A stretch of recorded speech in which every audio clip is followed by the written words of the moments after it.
लक्ष्म्यै नमः। महर्षि वाल्मीकि। माता,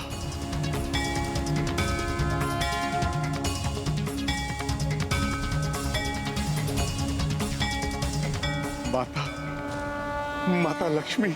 महर्षि वाल्मीकि, आपके तपस्या ने मुझे प्रसन्न कर दिया है। आप संसार के समस्त सुख, वैभव एवं समृद्धि कुछ भी प्राप्त कर सकते थे, किंतु आपने जिस उद्देश्य से मेरी तपस्या की है, आप उसके अधिकारी हैं। मैं आपको वरदान देती हूँ, प्रभु विष्णुदेव जब श्री रामावतार लेंगे, मैं आपके आश्रम में आपकी पुत्री बनकर रहूंगी। मैं धन्य हो गया माता, धन्य हो गया मैं। तुम उन्हीं माता लक्ष्मी का नारी अवतार हो पुत्री सीता, जो मुझे पिता का सुख देने आई हो। मेरा आश्रम तुम्हारे चरणों की धूल के स्पर्श से पवित्र हो जाएगा। चलो पुत्री। हाँ माता, अपनी संतान के लिए ही चलिए, जिन्होंने तो अभी इस संसार को देखा ही नहीं है। उचित है, किंतु एक बात, मेरी भी एक प्रार्थना है। मैं कौन हूँ, कहाँ से आई हूँ, मेरी कोई भी पहचान ना तो आश्रम में, ना तो कहीं और। यहाँ तक कि मेरी होने वाली संतानों को भी नहीं बताई जाती। तब मैं आश्रम में रहूंगी। पुत्र हनुमान, तुम भी किसी को नहीं बताओगे कि मैं कहाँ हूँ, और कभी भी अपने हनुमान रूप में मेरे होने वाली संतानों के समक्ष नहीं आओगे। माता, आप ऐसा क्यों कह रही हैं? क्योंकि मैं नहीं चाहती कि उनके पिता के प्रति कोई द्वेष भावना आए मेरे संतानों के मन में। जब उन्हें ये ज्ञात हो कि उनके पिता का नाम श्री राम है, जिन्होंने उनकी माता को त्याग दिया है। वचन चाहिए मुझे आप दोनों से।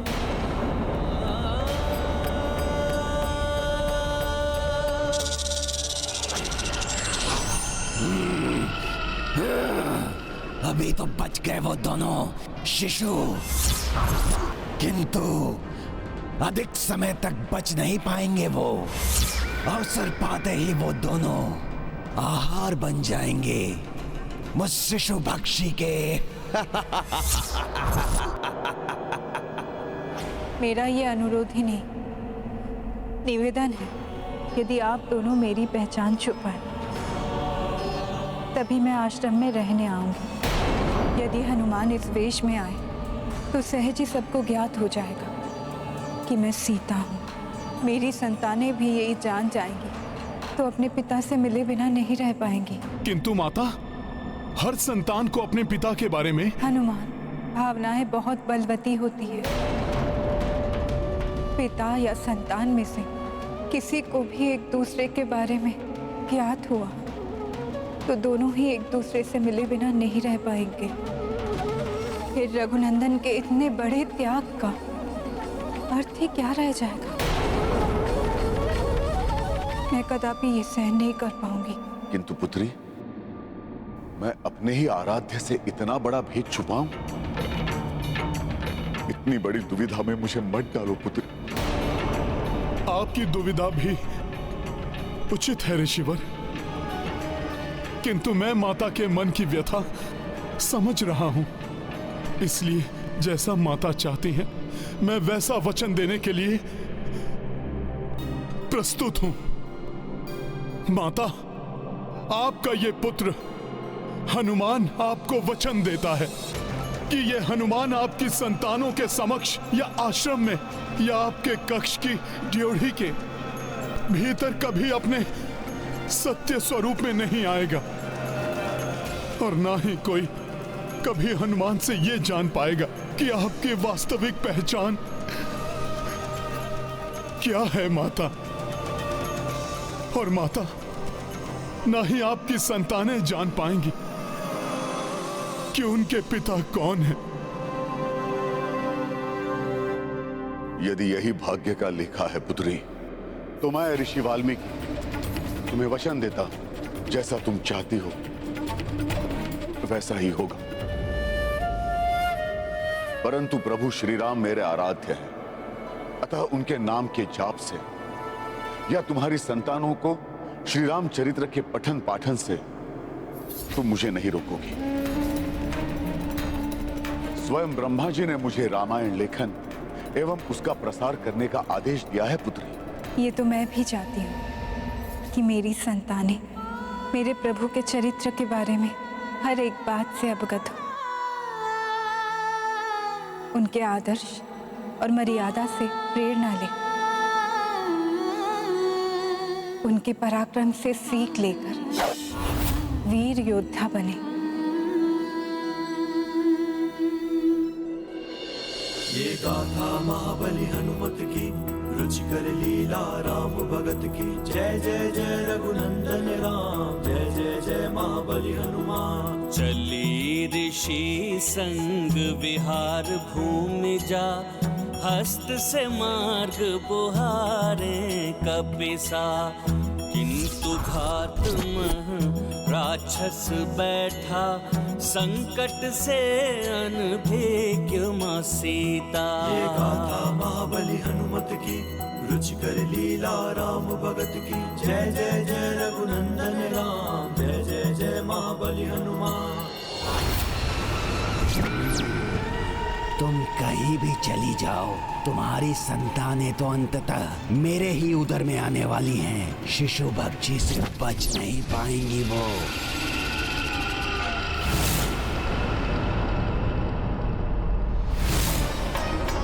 ये रथ, अशुभ रथ, जिस पर मुझे भाभी माँ को घोर वन में छोड़कर आना पड़ा, इस रथ के मैं टुकड़े टुकड़े कर दूंगा। रुक जाओ लक्ष्मण।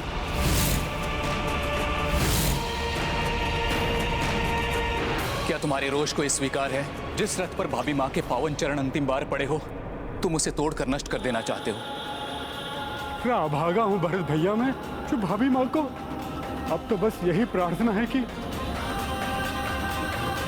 भाभी माँ को किसी अच्छे आश्रम में शरण मिल जाए।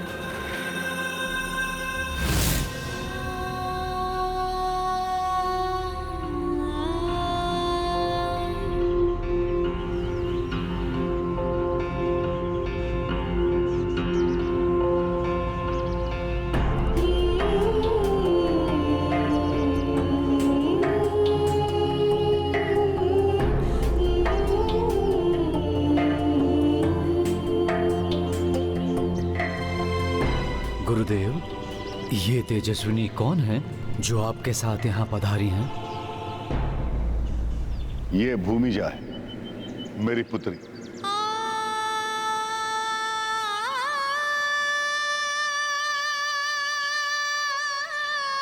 गर्भिणी है, इसलिए हमारे आश्रम आई है। अब से ये हमारे साथ ही रहेगी। पितृवर,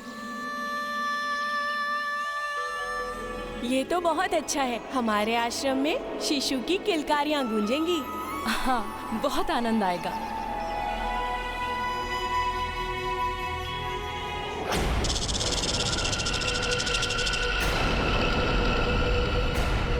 आसपास कुछ असामान्य सा प्रतीत हो रहा है मुझे।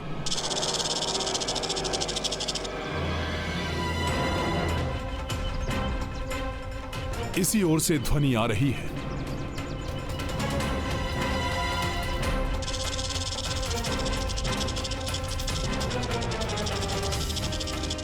ये तो इसी ओर आ रहा है।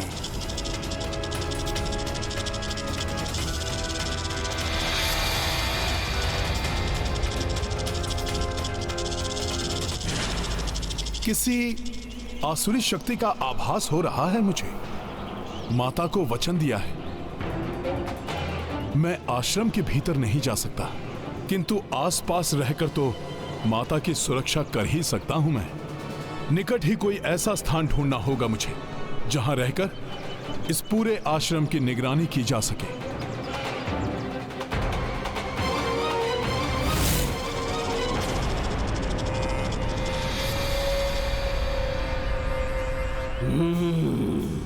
तुम निगरानी करते रह जाओगे वानर, और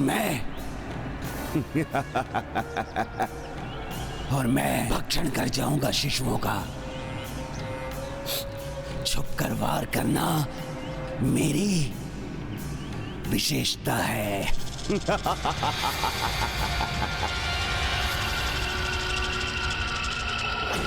आइए भूमिजा, यहाँ कुछ क्षण विश्राम कर लीजिए।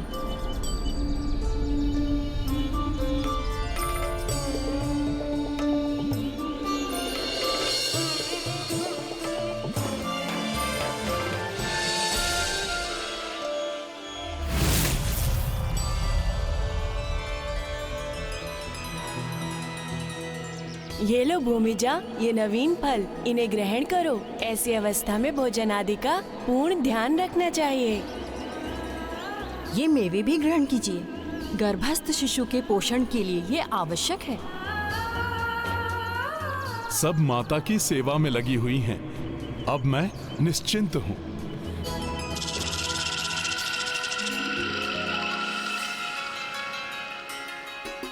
ऋषिवर वाल्मीकि का सानिध्य मुझे पिताश्री राजा जनक का स्मरण करा रहा है। इन सब का स्नेह देखकर लग रहा है जैसे मैं जनकपुरी में आ गई हूँ। आइए भूमिजा, आपको कुटिया में ले चलती हूँ।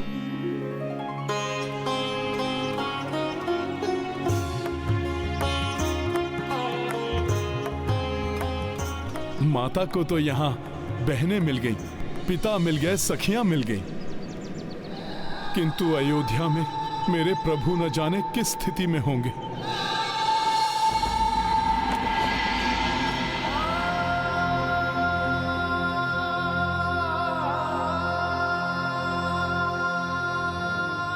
अब तो बस यही प्रार्थना है कि भाभी माँ को किसी अच्छे आश्रम में शरण मिल जाए।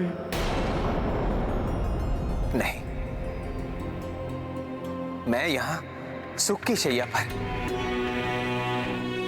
और वहां प्रिय सीते मन में ना जाने किस स्थिति में, मुझे इस सुख का कोई अधिकार नहीं।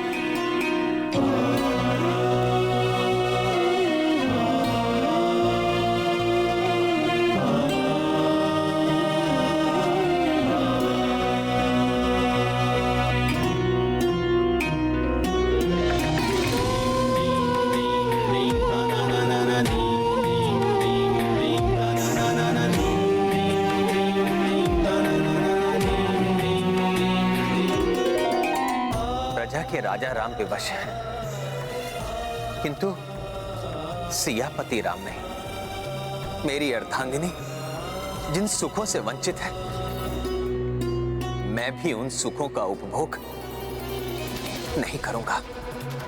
ये एकांत मेरी प्रिय, मेरी सीते को समर्पित है। यहां तो मैं राजा राम ना रहकर मेरी प्रिय सीते का राम रह सकता हूं।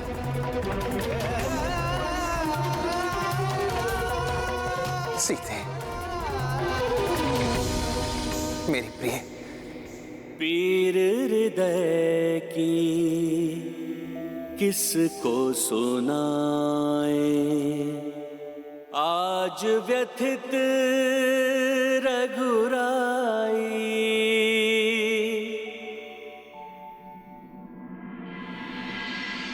अब तो एकाकी होंगी माता। हे विधाता, ये आपने कैसा विधान लिख दिया है। मेरे प्रभु और मेरी माता के भाग्य में उधर प्रभु विरहाकुल होकर अश्रुपूरित नेत्रों से माता को स्मरण कर रहे होंगे, और इधर माता भी विरह में व्याकुल होंगी।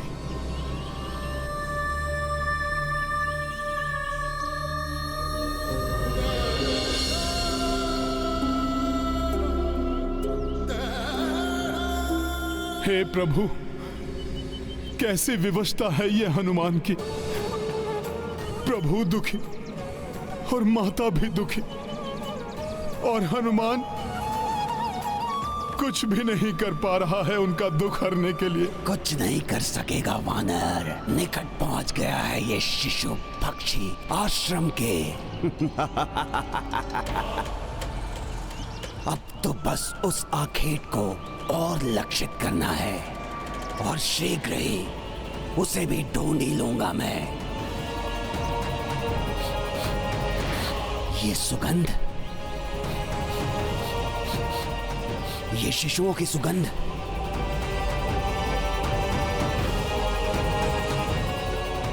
ये शिशुओं की सुगंध तो उस ओर से आ रही है।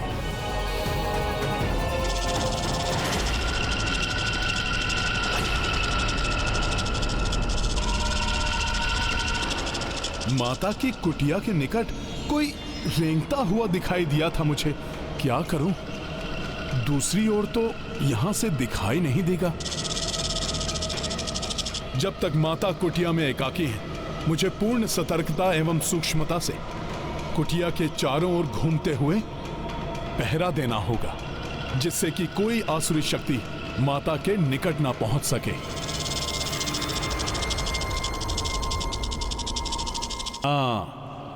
एक पंथ दो काज, माता की सुरक्षा का निरीक्षण भी और माता की परिक्रमा का पुण्य भी। जय सिया राम।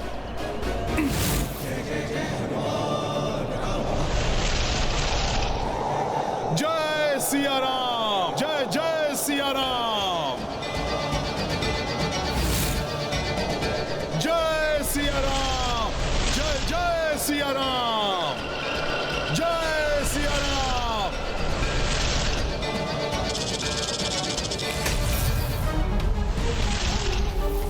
ये अकस्मात क्या हो गया? हाँ? ये तीव्र गति से क्या गया? मुझे सावधान रहना होगा। हाँ। जय सिया राम। जय जय सिया राम।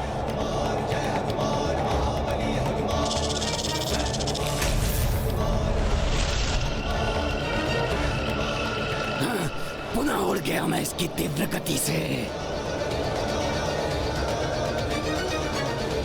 ये क्या है?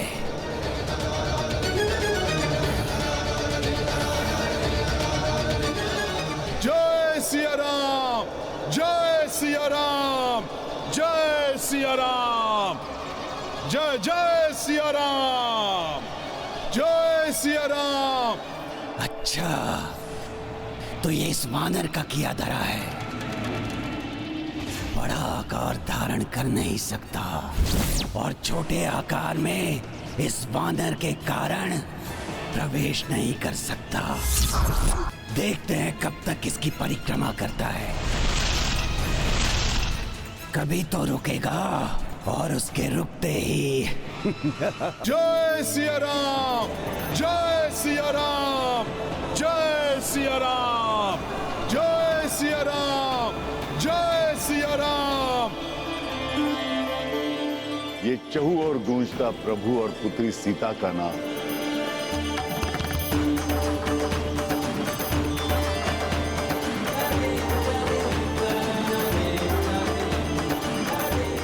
अब तो समस्त वातावरण ही सिया राम में हो गया है। इससे अधिक उपयुक्त समय क्या होगा रामायण लेखन के आरंभ का?